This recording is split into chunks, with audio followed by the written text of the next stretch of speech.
Hello everyone हम लोग भारतीय राष्ट्रीय आंदोलन का सीरीज़ कंप्लीट कर रहे थे जो कि बीपीएससी शिक्षक भर्ती और सक्षमता परीक्षा दोनों के लिए काफ़ी इम्पोर्टेंट टॉपिक है।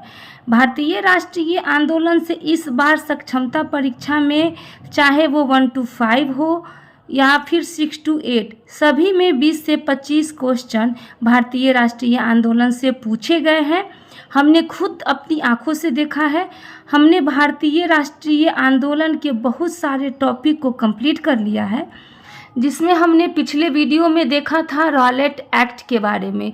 पिछले वीडियो से रिलेटेड ही ये आज का मेरा वीडियो है, जिसका नाम है जालियांवाला बाग नरसंहार। अगर आपने मेरे पिछले वाले वीडियो को नहीं देखा है तो इससे पहले वाले वीडियो को देखिए, उसके बाद इस वीडियो को देखेंगे तो ये पूरा आपका टॉपिक समझ में आएगा कि आखिर जालियांवाला बाग नरसंहार क्यों होता है।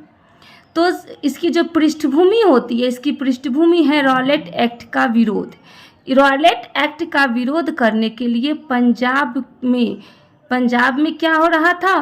पंजाब में विरोध का प्रदर्शन हो रहा था।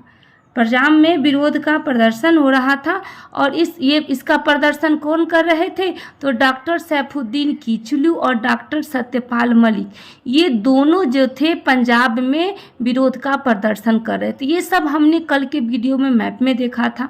और ये विरोध का नेतृत्व कौन कर रहे थे? तो भगवान अहीर। ये पूछा जाता क्वेश्चन है, ये क्वेश्चन पूछा जाता है, इसको याद रखिएगा कि एक्ट के विरोध का प्रदर्शन जो था, पंजाब में विरोध के प्रदर्शन का नेतृत्व कौन कर रहे थे? तो भगवान अहीर कर रहे थे। भगवान अहीर जो है इसका नेतृत्व कर रहे होते हैं। और हमने देखा था कि पिछले वीडियो में कि महात्मा गांधी ने कहा था कि यह कानून अनुचित, स्वतंत्रता विरोधी एवं मूल अधिकारों की हत्या है। ये जो स्टेटमेंट था, ये स्टेटमेंट महात्मा गांधी का था। महात्मा गांधी जब ये स्टेटमेंट देते हैं तो इस स्टेटमेंट पर पूरे भारत में विरोध का प्रदर्शन होता है। और विरोध के प्रदर्शन में यहाँ हमने देखा कि पंजाब में विरोध का प्रदर्शन हो रहा है और इसके नेतृत्व कर रहे हैं भगवान अहीर। जब विरोध का प्रदर्शन हो रहा था, सब कुछ ठीक ठाक से चल रहा होता है। इसी बीच जो डॉक्टर सैफुद्दीन किचलू और डॉक्टर सत्यपाल मलिक, इन दोनों को गिरफ्तार कर लिए जाते हैं। पुलिस लाठीचार्ज करती है और इन दोनों को गिरफ्तार कर लिए जाते हैं। और गिरफ्तार व्यक्ति का गिरफ्तार कब किया जाता है? किसी किताब में 9 अप्रैल दिया हुआ है और किसी किताब में 10 अप्रैल दिया गया है। तो आप एग्जाम में 10 अप्रैल मारोगे, ठीक है। किताब में क्या मारोगे आप एग्जाम में क्या मारोगे? आप एग्जाम में 10 अप्रैल मारोगे। तो 10 अप्रैल को जो था वो डॉक्टर सैफुद्दीन किचलू और डॉक्टर सत्यपाल को गिरफ्तार कर लिए जाते हैं। और इनकी मांगे क्या थी? इनकी मांगे थी कि जेल से निकालना है, गिरफ्तार व्यक्ति को जेल से निकालना है। तब एक बैठक होती है और बैठक में तय होता है, क्या तय होता है कि 13 अप्रैल 1919 को ये एग्जाम में पूछा जाता है। ये जो एग्जाम में पूछा जाता है कि 13 अप्रैल 1919 को बैसाखी पर्व के दिन अमृतसर के जालियांवाला बाग में इकट्ठा होंगे। ये कब बैठक होती है? बैठक होने के बाद ये तय होता है कि हम लोग कब मिलेंगे। तो हम लोग अब 13 अप्रैल को, ये जो बैठक होती है वो होती है 12 अप्रैल। ये जो बैठक होती है 10 अप्रैल को गिरफ्तार कर लिए जाते हैं। उसके अगले दिन 11 अप्रैल को ये बैठक होती है और बैठक में तय होता है कि 13 अप्रैल 1919 को हम लोग, बैसाखी का पर्व होता है उस दिन, बैसाखी के पर्व के दिन ही अमृतसर के किस बाग में मिलेंगे? तो जालियांवाला बाग में हम लोग इकट्ठा होंगे। और इकट्ठा होने के बाद विरोध का प्रदर्शन करेंगे और प्रदर्शन जो होगा वो अहिंसक होगा। अंग्रेजों से निवेदन करेंगे कि गिरफ्तार लोगों को छोड़ दे, ठीक है। ये लोग बैठक में ये सब डिसाइड करते हैं कि हम लोग कब मिलेंगे। तो हम लोग 13 अप्रैल को जालियांवाला बाग में इकट्ठा होंगे। इसी बीच किसी ने जो यह सूचना, गुप्त सूचना को लीक कर दी और जिस व्यक्ति ने यह गुप्त सूचना लीक की उसका नाम था हंसराज। हंसराज ने अंग्रेजों से चुगली कर दिया कि आपने जिस व्यक्ति को गिरफ्तार किया है उसके विरोध में लोग प्रदर्शन करने वाले हैं। उसके बाद अंग्रेजों ने क्या किया, अंग्रेजों ने 12 अप्रैल 1919 को मार्शल लॉ लागू कर दी। किसने किया, अंग्रेजों ने। ये पूछा जाता है कि गुप्त सूचना को लीक किसने किया था, तो हंसराज, ये नाम आपको याद रखना होगा। और मार्शल लॉ को किसने लागू किया, तो अंग्रेजों ने। कब लागू किया, ये डेट पूछा जाता है। तो 12 अप्रैल 1919 को मार्शल लॉ लागू कर दिया। मार्शल लॉ को सैन्य कानून भी कहा जाता है। आप लोग धारा 144 जानते होंगे, जहाँ 4 या 4 से ज़्यादा लोग एक साथ इकट्ठा नहीं हो सकते हैं। इसी को हम कहा जाता है मार्शल लॉ। ठीक है। अब भारत के लोग को तो यह कानून मालूम नहीं था, सेना का कानून क्या होता है। उस समय तो व्हाट्सएप का ज़माना नहीं था, नहीं तो लोगों को खबर मिल जाती। यही कारण था कि लोगों को मार्शल लॉ जो लागू हुआ है उसकी खबर लोगों को नहीं पहुंची थी। अंग्रेजों ने चोरी छुपे यह कानून लागू कर दी। अंग्रेजों का यही मंशा था, अब क्या है, ये जालियांवाला बाग है। यहाँ पे बहुत सारे लोग क्या है, इकट्ठा हुए हैं, बहुत सारे लोग। अब यहाँ पे जो है प्रवेश और निकासी दोनों द्वार एक ही था, इसमें और कोई भी दूसरा द्वार नहीं था। जिससे लोग प्रवेश करते थे उसी द्वार से लोग बाहर भी निकलते थे। अब जो इसका जो उस समय रेडिगल्ड ओ डायर, जो कि क्या था, सैन्य का कमांडर था, सैन्य कमांडर संभाला था। और Michael O'Dwyer lieutenant governor था।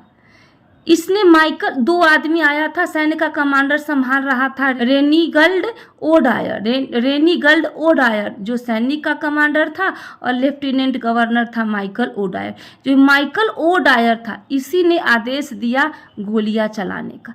यहाँ पे सभी लोग बैठ के सभा कर रहे थे, मीटिंग चल रही थी कि अचानक अंग्रेजों ने क्या कर दिया, पूरे बाउंड्री पे अंग्रेजों ने ये जो पूरा बाउंड्री है ये पूरे बाउंड्री पर चढ़ गए, और बाउंड्री पे चढ़ गए, पूरे बाउंड्री पे अंग्रेज जो है वो चढ़ गए।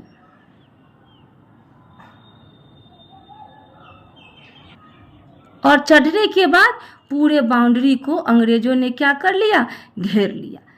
और इन्होंने आदेश कौन दिया, तो माइकल ओ डायर ने। जो सैनिक लोग जो पूरे बाउंड्री पे लोगों को घेर चुके थे, ये पूरे बाउंड्री पर से गोली चलाने की आदेश दे दिए। गोली चलाने का आदेश किसने दिया, पूछा जाता है कि गोली चलाने का आदेश किसने दिया था, तो माइकल ओ डायर ने गोली चलाने का आदेश दिया था। और कहा जाता है, इतिहासकार कहते हैं कि तब तक गोली चलाई गई जब तक गोलियां खत्म ना हो गई। जब तक गोली चलाई गई तब तक गोलियां खत्म न हो गई। इसी बीच एक छोटा सा बच्चा बच जाता है। छोटा सा बच्चा बच जाता है जो बड़ा होकर 1940 में, जब ये बच्चा बड़ा होता है तो 1940 में ये बच्चा लंदन जाता है। और इस बच्चा का नाम था उधम सिंह। क्या नाम था, उधम सिंह, याद रखिएगा, उधम सिंह इस बच्चा का नाम था। जब ये बच्चा बड़ा होता है तो 1940 में लंदन जाता है, और लंदन जाकर माइकल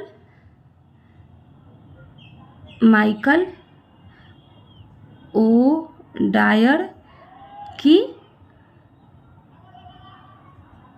हत्या करता है। पूछा जाता है कि माइकल ओ डायर की हत्या किसने की, तो उधम सिंह ने। कब की, तो 1940 में।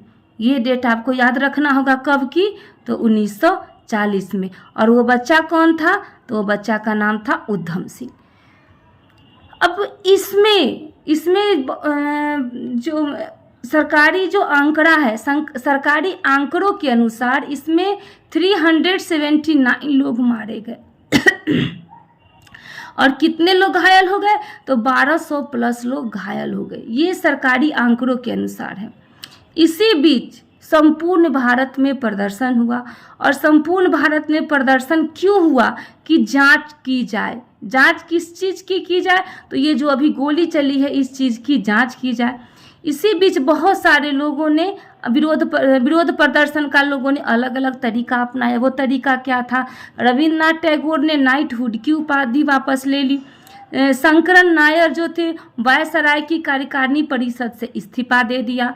C.F. एंड्रूज को दीनबंधु के नाम से भी जाना जाता है। ये पूछा जाता है कि निम्नलिखित में से किसे दीनबंधु के नाम से जाना जाता है, तो C.F. एंड्रूज। और देशबंधु के नाम से किसको जाना जाता है, C.R. दास को। तो C.F. एंड्रूज क्या किए कि इन्होंने कहा कि जानबूझकर की गई क्रूर हत्या बताया इन्होंने। और मॉन्टेग्यू जो कि भारत सचिव थे, उन्होंने कहा कि यह एक निवारक हत्या है।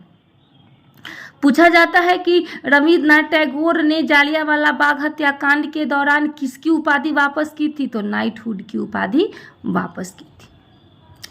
अब इसी जो संपूर्ण भारत में विरोध प्रदर्शन हुआ जांच के लिए, उसी जांच के लिए एक कमेटी बैठी, जिस कमेटी का नाम था हंटर कमेटी, यानी कि हंटर कमीशन इसका नाम था।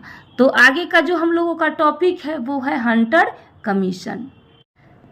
आखिर हंटर कमीशन क्यों बना, तो जालियांवाला नरसंहार की जांच के लिए ये पूछा जाता है। इसमें ये क्वेश्चन पूछा जाता है कि हंटर कमीशन क्यों बना, तो जालियांवाला बाग नरसंहार की जांच के लिए। इस हंटर कमीशन में कुल कितने सदस्य थी, तो कुल सदस्य की संख्या 8 थी, जिसमें से 5 अंग्रेज थे और 3 भारतीय थे। और 3 भारतीयों के नाम इस बार जो कि BPSC TRE 3628 जो अभी कैंसिल हुआ है, उसमें ये क्वेश्चन पूछा गया था कि निम्नलिखित में से कौन हंटर कमीशन में 3 भारतीय नहीं थे, तो 2 का नाम दिया गया था, 1 का नाम नहीं दिया गया था। अगर आपने BPSC BPSC 3.0 अगर आपने 6 to 8 अगर एग्ज़ाम दिया है तो आप क्वेश्चन पलट के देख सकते हैं।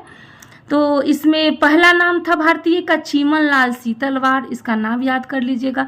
दूसरा नाम था जगत नारायण और तीसरा नाम था साहबजादा सुल्तान अहमद। ये तीनों नाम आपको याद करने होंगे। उसके बाद में रिपोर्ट जमा होता है, पूछता है कि रिपोर्ट कब जमा हुआ था, तो रिपोर्ट जमा हुआ था मार्च 1920 में रिपोर्ट जमा किया गया। और रिपोर्ट जमा होने के बाद क्या अनुशंसा की गई, तो ज़रूरत से थोड़ा ज़्यादा बल का प्रयोग हुआ। देखिए यहाँ पे लोग 389 लोग को मार दिए और तब तक गोलियां बरसाएगी जब तक कि गोलियां खत्म नहीं होगी। और ये यहाँ पे कह रहे हैं कि ज़रूरत से थोड़ा ज़्यादा बल का प्रयोग हुआ है। बताइए अब एक्शन क्या लिया गया कि माइकल ओ डायर को नौकरी से बर्खास्त कर दिया गया, बस इतना ही किया गया, इसको नौकरी से हटा दिया गया। उसके बाद इस पर कोई एक्शन नहीं लिया गया। अब आप ही बताइए, यहाँ पे इतने लोग मारे गए, इतने लोगों के साथ नाइंसाफिया हुई और इसको मात्र नौकरी से निकाला गया। अब उसके बाद क्या हुआ कि माइकल ओ डायर अब क्या करेगा, तो माइकल ओ डायर चला गया लंदन। और जब लंदन में पहुंचा तो लंदन में जाने के बाद में उसे ब्रिटिश साम्राज्य का शेर कहा गया। पूछा जाता है कि ब्रिटिश साम्राज्य का शेर किसे कहा जाता है, तो माइकल ओ डायर को। स्वॉर्ड ऑफ ऑनर की उपाधि इसे दिया गया। ये क्या होता है, अच्छा काम करने के लिए जो सम्मान मिलता है वो माइकल ओ डायर को लंदन की तरफ से मिला। दूसरा, इसे 26,000 पाउंड भी दिया गया। अब देखिए, जब ये सब चीज़ें हो रही थी तो गांधी जी ने इसका विरोध किया, माइकल ओ डायर का विरोध किया। और उसी समय महात्मा गांधी ने कैसरे हिंद की उपाधि त्याग दी। याद रखिएगा, महात्मा गांधी ने कैसरे हिंद, महात्मा गांधी को किस चीज़ की उपाधि मिली थी, तो कैसरे हिंद की। और आपने पीछे देखा है कि रविन्द्रनाथ टैगोर को किसकी उपाधि मिली थी, तो नाइटहुड की उपाधि मिली थी। अब गांधी जी ने कहा कि नहीं, मैं स्वयं जांच करूंगा। और इसी पर महात्मा गांधी ने एक समिति बैठाई जिसका नाम रखा गया तहकीकात समिति। क्या रखा गया नाम, इस समिति का नाम रखा गया तहकीकात समिति। अब ये जो तहकीकात समिति है, इसको हम लोग अगले वीडियो में कंप्लीट करेंगे। इसलिए आप अभी तक मैंने जितने भी लगभग 15 वीडियो मेरा भारतीय राष्ट्रीय आंदोलन से कंप्लीट हो चुका है। आप अगर मेरा वीडियो सीरीज़ बाय देखेंगे तो आपको अच्छे से समझ में आएगा।